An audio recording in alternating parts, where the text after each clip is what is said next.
ವೀಕ್ಷಕರೇ, 500ರ ನೋಟಿನಲ್ಲಿ ಗಾಂಧೀಜಿಯ ಫೋಟೋ ಬದಲು ಶ್ರೀರಾಮನ ಫೋಟೋ ಮತ್ತು ಕೆಂಪುಕೋಟೆಯ ಜಾಗದಲ್ಲಿ ಅಯೋಧ್ಯೆಯ ರಾಮ ಮಂದಿರದ ಫೋಟೋ.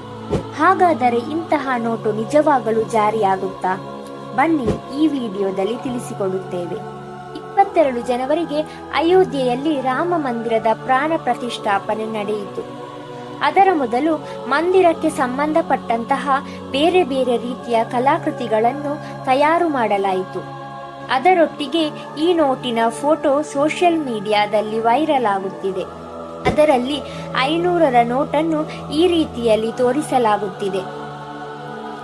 ಈ ನೋಟಿನಲ್ಲಿ ಗಾಂಧೀಜಿಯ ಫೋಟೋನ ಬದಲು ಶ್ರೀರಾಮನ ಫೋಟೋ ಮತ್ತು ಗಾಂಧೀಜಿಯ ಕನ್ನಡಕದ ಬದಲು ಧನುಸ್ಸು ಹಾಗೂ ಇನ್ನೊಂದು ಕಡೆಯಲ್ಲಿ ಕೆಂಪುಕೋಟೆಯ ಬದಲು ಅಯೋಧ್ಯೆಯ ರಾಮ ಮಂದಿರದ ಫೋಟೋವನ್ನು ಹಾಕಿದ್ದಾರೆ.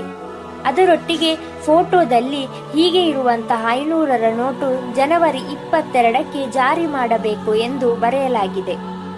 ಹಾಗೂ ಇನ್ನು ಕೆಲವು ಪೋಸ್ಟ್ಗಳಲ್ಲಿ ಮೋದಿ ಸರ್ಕಾರವು ಹೀಗೆ ಇರುವಂತಹ ಹೊಸ ನೋಟುಗಳನ್ನು ಜಾರಿಗೆ ತರಲು ತೀರ್ಮಾನಿಸಿದೆ. ಆದರೆ ರಿಸರ್ವ್ ಬ್ಯಾಂಕ್ ಆಫ್ ಇಂಡಿಯಾ ನಿಜವಾಗಿಯೂ ಇಂತಹ ನೋಟುಗಳನ್ನು ಪ್ರಿಂಟ್ ಮಾಡಲು ತಯಾರಿ ನಡೆಸುತ್ತಿದೆಯೇ? ಫ್ಯಾಕ್ಟ್ ಚೆಕ್ ಮಾಡುವಂತಹ ವೆಬ್ಸೈಟ್ ಬ್ಲೂಮ್ ಲೈವ್ ಈ ಮಾಹಿತಿಯನ್ನು ಪರಿಶೀಲನೆ ಮಾಡಿದೆ. ಅವರ ಪ್ರಕಾರ 500ರ ನೋಟಿನಲ್ಲಿ ಶ್ರೀರಾಮನ ಫೋಟೋ ಒಂದು ಕಲ್ಪನೆಯಾಗಿದೆ ಮತ್ತು ರಿಸರ್ವ್ ಬ್ಯಾಂಕ್ ಆಫ್ ಇಂಡಿಯಾ ಇದರ ಬಗ್ಗೆ ಏನೂ ಯೋಚಿಸಿಲ್ಲ. ಬ್ಲೂಮ್ ಲೈವ್ನಲ್ಲಿ ಮಾತಾಡಿದಂತಹ RBIನ ಮುಖ್ಯಸ್ಥ ಯೋಗೇಶ್ ದಯಾಲ್ ಅವರು ಭಾರತೀಯ ರಿಸರ್ವ್ ಬ್ಯಾಂಕ್ನ ಹತ್ತಿರ ಇಂತಹ ಯಾವುದೇ ಮಾಹಿತಿ ಹಾಗೂ ಸುದ್ದಿ ಇಲ್ಲ. RBIನ ವೆಬ್ಸೈಟ್ನಲ್ಲಿ ನೋ ಯುವರ್ ನೋಟ್ ಸೆಕ್ಷನ್ನಲ್ಲಿಯೂ ಯಾವುದೇ ಪ್ರಕಾರದ ಶ್ರೀರಾಮನ ಫೋಟೋ ಇರುವಂತಹ ನೋಟ್ ಇಲ್ಲ.